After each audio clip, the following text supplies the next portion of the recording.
이 시간에는 하나님 나라의 반전이라는 제목으로 우리가 함께 하나님의 말씀, 은혜를 나누도록 하겠습니다. 여러분, 제가 몇 주 전에 설교를 했었는데요. 예수님께서 처음으로 이제 공생의 사역을 시작하시면서 회당에서 가르치신 그 말씀 무엇인지 기억이 나십니까? 혹시 기억이 나시나요? 한번 말씀 찾아볼게요. 누가복음 4장 18절에서 19절의 말씀으로 시작을 하셨죠. 그때에 예수님께서 회당에서 두루마리에 있는 이사야서의 말씀을 읽어 내려가셨어요. 제가 읽어드리겠습니다.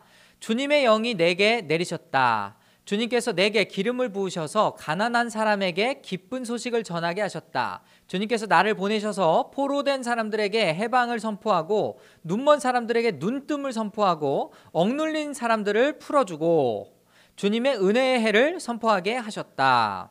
이 말씀 여러분 기억나십니까? 그리고 이 말씀이 언제 임했다고 했죠?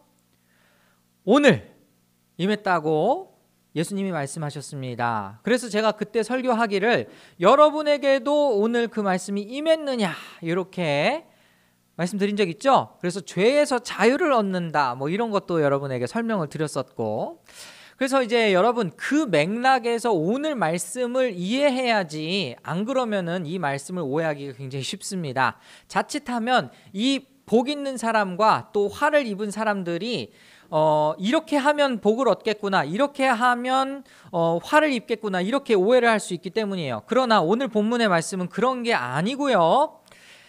하나님의 나라에 속한 사람은 이미 복이 임했다라는 것을 이야기하고 있는 겁니다. 그러니까 조건이 아니에요. 이렇게 하면 복을 받을 것이다, 이렇게 하면 화가 임할 것이다가 아니고 이미 하나님 나라에 임한 사람들의 상태가 이러한 것이다 라는 것을 지금 예수님께서 말씀을 하신 겁니다.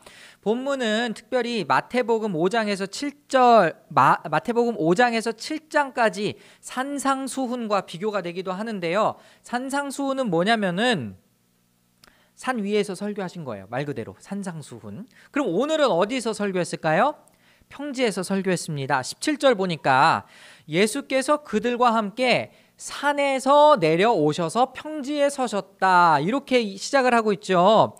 여러분, 그 전에는 그럼 무슨 일이 일어났을까요? 지금 이 앞에 누가복음 16장 이제 12절부터 보면은 예수님께서 산에 오르셔서 기도를 먼저 하십니다. 그리고 제자들을 뽑으셨어요. 12제자를 뽑으셔서 그들을 사도라 칭하셨습니다.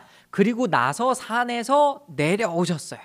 평지에서 가르치시는 겁니다. 그래서 오늘 이 누가복음 6장에 있는 이 말씀은 평지 설교라고도 합니다. 근데 이제 여기 보니까 17절 계속 읽어볼까요? 거기에 그의 제자들이 큰 무리를 이루고 또 온 유대와 예루살렘과 두로 및 시돈 해안 지방에서 모여든 많은 백성이 큰 무리를 이루었다, 이렇게 나오고 있죠. 왜 이렇게 예수님 주변으로 사람들이 많이 모였을까?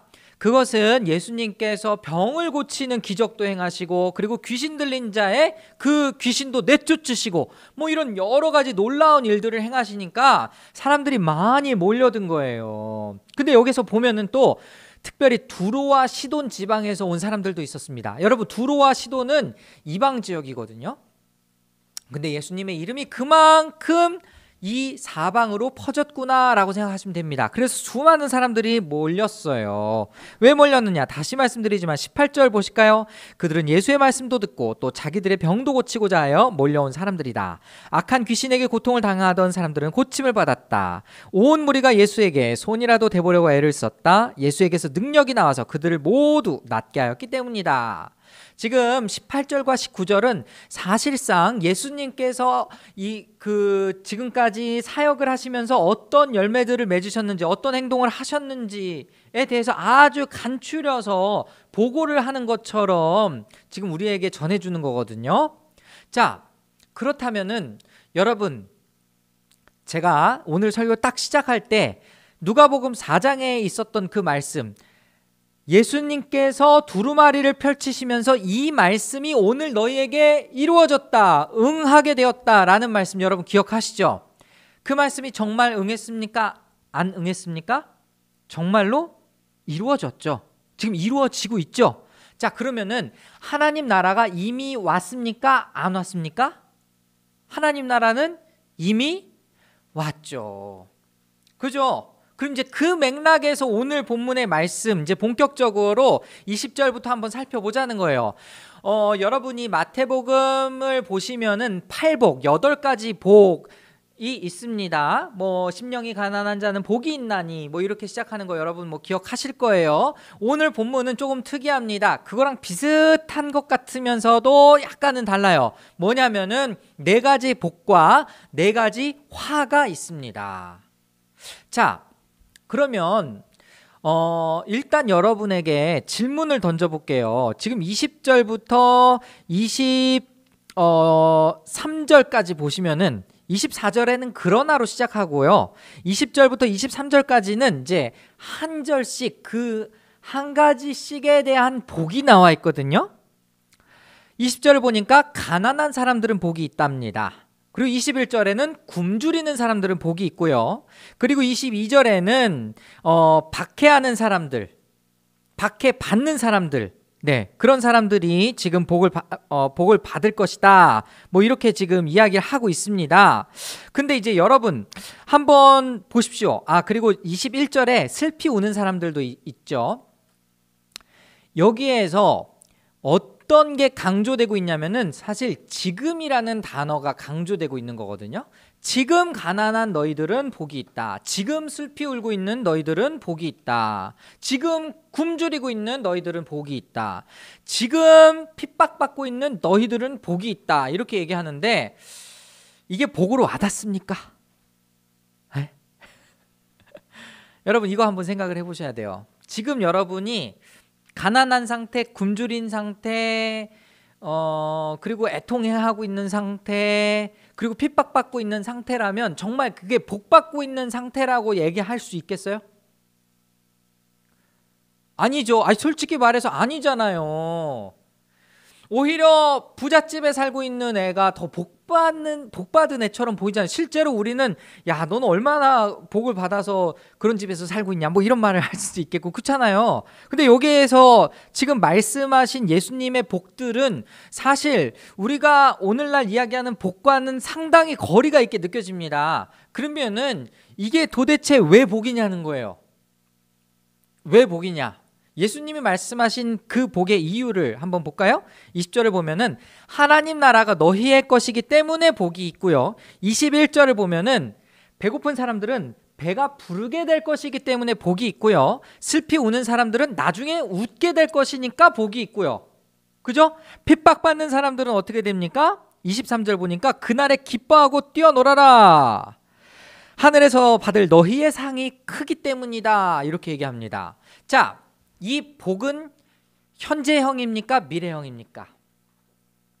미래형이죠. 그러니까 지금 하나님 나라에 속한 사람들이 비록 내가 부자는 아닐지언정 가난하고 그리고 마음도 애통하고 그리고 굶주리고 핍박을 받을지언정 나의 나중에 받게 될 기쁨과 배부름과 하나님 나라를 소유하게 될 것과 그리고 상을 받게 될 것을 바라보면 너희들은 이미 복을 받았다는 거예요. 이해가 가십니까? 네. 그러면 반대로 한번 생각을 해보겠습니다. 이제 24절부터는 반전이 있죠. 완전히 거꾸로 되어 있습니다. 그러나 너희 부요한 사람들은 화가 있다. 그리고 또 이제 화의 종류를 볼까요? 25절 배부른 사람들은 화가 있다. 그죠? 그리고 웃는 사람들은 화가 있다. 26절을 또 보니까 너희를 좋게 말할 때에 너희는 화가 있다. 자, 이건 또 뭡니까? 부자인 게 화예요? 아니 그거 뭐 계속해서 성경 말씀에서 강조를 하니까 그건 그렇다 쳐. 웃고 있는 사람들은 도대체 뭐가 죄야? 그죠? 웃는 게 뭐가 나쁜 겁니까? 근데 지금 여기 25절 중간에 보니까 지금 너희 웃는 사람들은 화가 있다 이런 식으로 얘기를 하잖아요. 간단하게 말씀드리면 지금 여기 있는 4가지 화는 방금 전에 살펴봤던 4가지 복과 딱 들어맞는 정반대되는 개념들의 이야기입니다. 그렇죠? 그러면은 이 사람들은 왜 이렇게 웃고 그리고 잘 먹고 잘 살고 부유하고 다른 사람한테 칭찬을 받는 게 화인 걸까? 또 한번 그 이유들을 살펴볼까요? 네, 말씀을 계속 왔다 갔다 하는데 그래야 제가 여러분에게 말씀드리는 순서대로 살펴봐야 더 잘 이해가 되기 때문입니다. 24절 보면은 너희가 이 위안을 이미 받았기 때문이에요. 그리고 25절 보니까 너희가 나중에 굶주리게 될 것이기 때문이에요. 그리고 슬퍼하는 사람, 지금 웃는 사람들은 나중에 슬프게 될 것이기 때문이고요. 그리고 너희를 좋게 말하는 사람들은 여기에 조금 이상한 말이 있어요. 그들의 조상들이 거짓 예언자들에게 이와 같이 행하였다 이렇게 얘기하고 있거든요. 이건 또 무슨 말일까? 칭찬을 받았다라는 것은 사실은 아까 말씀드렸던 4가지 복 중의 마지막, 예수님으로 인해 핍박받는 사람들하고 정반대되는 사람들입니다. 예수님의 이름을 팔아먹고 칭찬을 받는 사람들이다 이 말이죠. 거짓 예언을 한 사람들이니까. 그러니까 결론적으로 말씀드리면 이 4가지 화의 초점은 뭐냐면 지금 화가 있다는 겁니까? 나중에 화가 있다는 겁니까? 나중에 화가 있을 것이다 라는 거예요. 자, 그러면은 정말 이런 말씀을 우리가 마주할 때마다 계속해서 던져야 할 질문은 뭐냐? 지금 우리에게 하나님 나라가 임했냐라는 거를 계속 물어봐야 되는 거예요. 여러분 마음속에 하나님 나라가 임했습니까? 만약에 임했다라고 한다면 지금 내 상태가 가난하든지 아니면은 먹을 것이 없어서 굶주렸든지 마음이 애통하든지 혹은 사람들에게 핍박받든지와 상관이 없이 그 마음에 즐거움을 간직할 수가 있겠죠. 그게 하나님 나라가 임한 사람들의 특징인 거죠. 무슨 말인지 이해하셨죠? 그래서 오늘 이 말씀은 이렇게 해야 니네가 복 받는다라는 말이 아니다라는 겁니다. 이렇게 해야 너에게 화가 임할 것이다 라는 게 아니란 말이에요. 무슨 말인지 이해하겠습니까? 제가 왜 이걸 계속 얘기하냐면 이 말씀을 가지고 오해를 종종 하기 때문입니다. 뭐냐면 내가 복을 받기 위해서 가난해져야지, 내가 복을 받기 위해서 굶주려야지. 여러분 그게 아니고 다이어트 하기 위해서 굶주리는 거잖아요. 그렇지 않아요? 네. 그리고 나에게 화가 그러니까 내가 지금 잘 살고 있으면은 나는 나중에 화를 당하겠네? 뭐 약간 이런 식으로. 그러니까 문자적으로 접근하는 것은 이 말씀을 잘못 이해했다라는 말입니다. 무슨 말인지 이해하겠어요? 그러면 하나님 나라가 임한 사람들은 어떤 특징을 가지고 있느냐? 이 땅에서의 삶이 끝이 아니라는 것을 믿는 특징을 가지고 있죠. 맞습니까? 그럼 하나님 나라가 임한 사람들은 무엇을 바라보고 있길래요? 다시 예수님께서 이 땅으로 오셔서 심판주가 될 것을 바라보며 사는 사람들이죠. 예수님께서 오셔서 친히 우리의 눈물을 닦아주시고 우리의 애통함을 위로해 주실 걸 믿는 사람들인 거죠. 이게 여러분에게 실제로 와 닿아야 하나님 나라가 진짜로 여러분에게 임한 겁니다. 제가 이 복음과 관련해서요, 제 설교를 굉장히 오래 많이 들으신 분들은 제가 이 비유를 들은 거 다 한번 기억하실 수 있을 텐데 아마 이 자리에 있는 친구들은 저를 처음 본 친구들이 많으니까 복음과 관련해서 춘향전만큼 정말 좋은 비유가 따로 없습니다. 여러분 세상에 어떤 사람이고요 다 자신의 구세주를 바라보거든요. 그 조선시대 사람들도 똑같았어요. 그 춘향전이 쓰여질 당시에 이 춘향전은 그 당시의 세계관을 반영하는 거 아닙니까? 자, 제가 그 춘향전 이야기를 한번 쫙 설명을 드리면서 그걸 복음에 한번 대입해 볼게요. 자, 여러분 성춘향과 이몽룡의 사랑 이야기 뭐 모르는 사람 아마 다 없을 겁니다. 그렇죠? 근데 신분이 달랐어요. 그죠? 굉장히 높은 그 자제로 이제 그 이몽룡, 이도령이죠. 이 등장하고 그리고 춘향이는 기생집 딸이었습니다. 근데 누가 먼저 사랑했습니까? 이몽룡이 먼저 사랑을 했어요.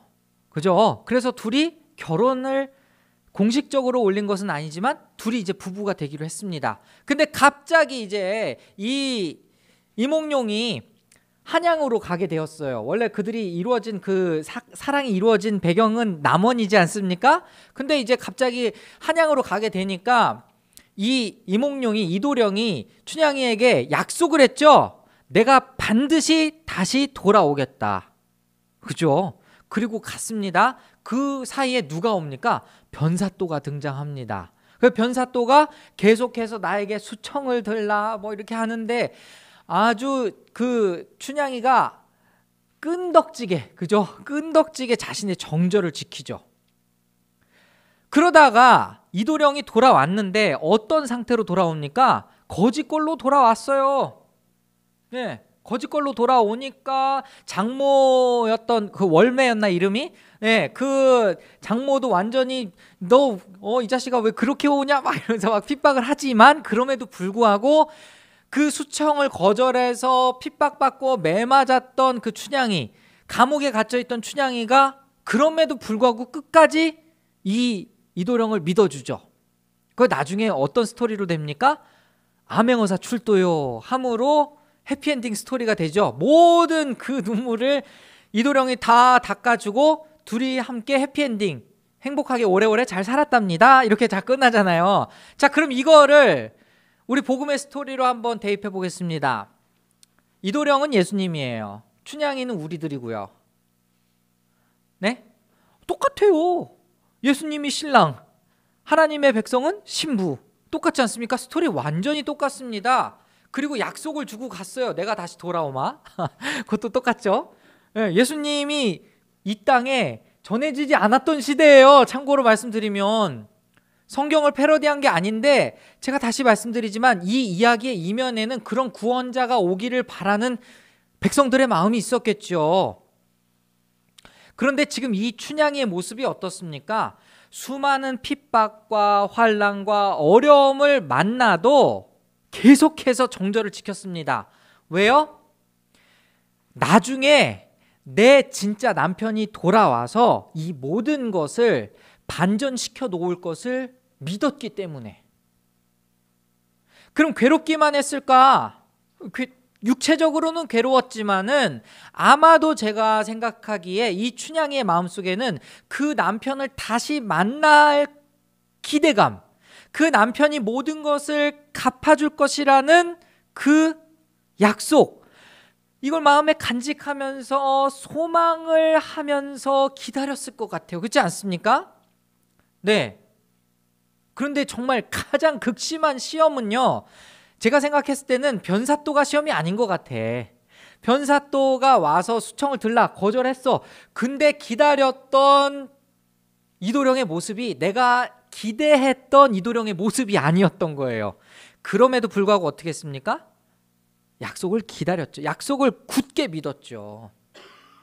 그러니까 나중에 암행어사 출도요 했을 때 정말 너무나도 극적인 반전과 함께 신분 상승과 함께 그 모든 것이 해피엔딩으로 끝나지 않습니까?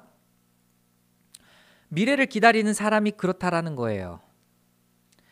미래를 의심하지 않고 확실하게 붙들고 사는 사람들이 바로 그렇다 이거예요. 오늘 4가지 화와 4가지 복이 있습니다. 이게 조건이라고요? 아니라고요? 조건이 아니라고요. 조건이 아니고 이미 하나님 나라가 임한 사람들의 특징이 이러하다라는 걸 지금 말하고 있다라는 겁니다. 하나님 나라가 임한 사람들의 특징이 그럼 뭐라고요? 미래를 바라보며 기다릴 줄 아는 사람, 현세가 끝이 아니고 내세가 있다라고 믿는 사람들이 아니겠습니까? 자, 그렇다면 이 사람들은 계속해서 그 약속의 말씀을 붙들고 오늘을 사는 거죠. 구체적으로 지금은 내가 가난 속에 살고 있지만 언젠가 하나님이 친히 갚아주셔서 하나님 나라를 나에게 유업으로 줄 거라는 믿음.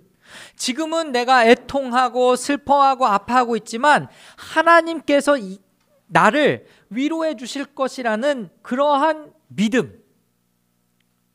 그죠? 내가 지금 예수님의 이름으로 핍박을 받고 환난 속에 있지만 하나님께서 그에 합당한 상을 주실 거라는 믿음, 그 믿음을 바라보며 사는 사람들이 곧 하나님 나라가 임한 사람들이다 이 말입니다. 그렇기 때문에 그리스도인들은 그냥 현실에 안주하거나 현실만 바라보며 사는 사람들이 아니라는 거예요. 그리스도인들은 그 약속을 붙들고 나가는 사람들이라는 것입니다. 그리고 난 다음에 우리가 고민해야 될 것은 과연 우리의 형편이 어떠하냐를 구체적으로 질문을 던져야 된다는 거예요.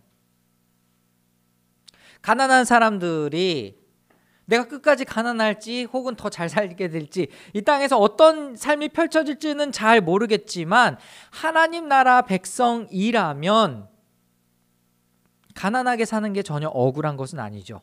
오히려 경계해야 되는 사람들은 더 가진 사람들, 부유한 사람들, 배부른 사람들인 거죠. 이러한 사람들이 이 말씀에 비추어 봤을 때 그때서야 비로소 내가 하나님 나라 백성, 즉 미래를 보면서 가고 있는데 지금 별로 이 땅에서 이미 내가 모든 것을 받으면 말 그대로 그거잖아요. 제가 지지난주에 말씀 때도 이야기했었던 것 같은데 누가복음 14장 그 설교를 하면서 식탁에 다른 사람을 초대할 때 나에게 갚을 수 있는 사람들을 초대할 것이 아니고 갚을 수 없는 능력의 사람들을 초대하라고 예수님이 말씀하셨잖아요. 그 이유가 뭐예요? 만약에 그 사람이 너의 호의를 갚으면 더 이상 하나님께서 갚아줄 게 없기 때문에. 그 얘기 기억나십니까? 그 똑같은 거예요. 하나님 나라의 원리를 우리가 그렇게 생각해 본다면 이 복과 화는 하나님 나라가 이미 임한 사람들의 특징임과 동시에 어떻게 살아야 할지를 알려주는 본문이기도 한 것입니다.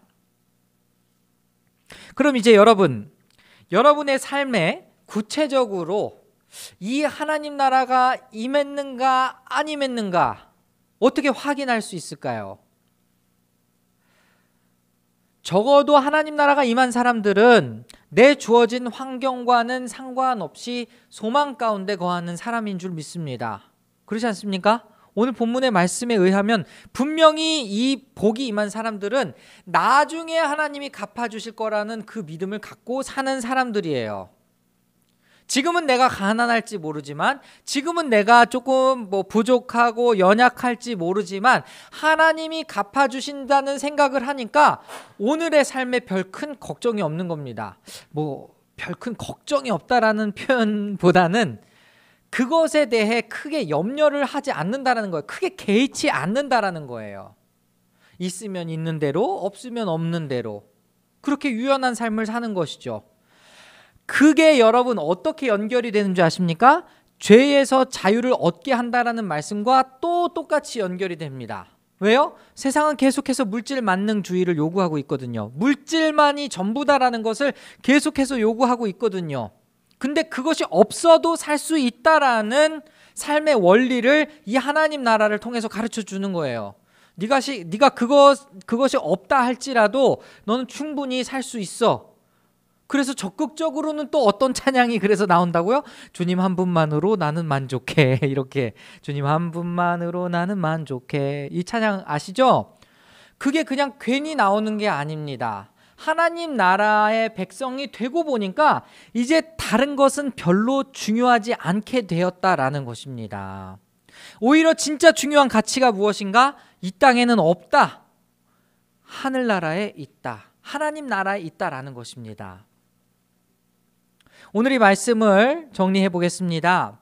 사랑하는 여러분, 이 네 가지 복과 네 가지 화는요, 다시 말씀드리지만 조건이 아니라 하나님 나라가 임한 사람들의 특징이다 라는 것입니다. 이 하나님 나라에 속한 사람들의 특징은 뭐냐? 현실을 바라보지 않고 미래를 바라본다. 그 미래는요, 우리 삶의 미래, 즉 현세의 미래가 아니고요, 내세, 우리가 죽고 난 다음 삶, 그 삶을 바라보는 사람들이다 이 말입니다. 그런데 성경에서 우리에게 분명히 약속하셨어요. 주님께서 다시 오시겠다라고 약속하셨고요, 주님께서는 양과 염소를 나누어서 양이 된 무리들, 오른편에 있는 무리들을 같이 함께 하나님 나라에서 영원히 주님과 동행하게 할 것이다라는 그 약속을 이미 주셨단 말이에요. 그 약속, 누구도 직접 보지 못했지만 성경에 쓰여진 그 약속을 믿는 사람들이 바로 하나님 나라에 속한 사람들의 특징이다 이겁니다. 이것을 바로 믿었을 때에 여러분의 마음속에 참 자유가 있는 줄 믿습니다. 비록 내가 정말 오늘의 삶 속에서 만족하지 못하는 것이 있을지라도 하나님 나라를 바라봤을 때에 진짜 평안, 진짜 기쁨, 누구와 굳이 비교하지 않더라도 하나님이 나에게 충분히 공급해 주시는 그 평강으로 사는 사람이 우리 그리스도인인 줄 믿습니다. 이것이 바로 세상 사람들이 바라봤을 때 하나님 나라에 반전이 있다라는 거예요. 우리의 눈에는 부잣집 사람들, 그리고 우리의 눈에는 정말 잘 먹고 잘 산 사람들이 복이 있을지 모르지만 지금 이 자리에 마음속에 하나님 나라를 소유하고 있는 여러분들이 진정 복을 얻은 자들인 줄 믿으시기 바랍니다. 이 말씀 기억하시면서 정말 우리 한 주를 정말 그 하나님 나라를 사모하고 또 하나님 나라로부터 공급받는 그 마음과 평안, 기쁨 누리면서 사는 우리 모두가 될 수 있기를 소원합니다.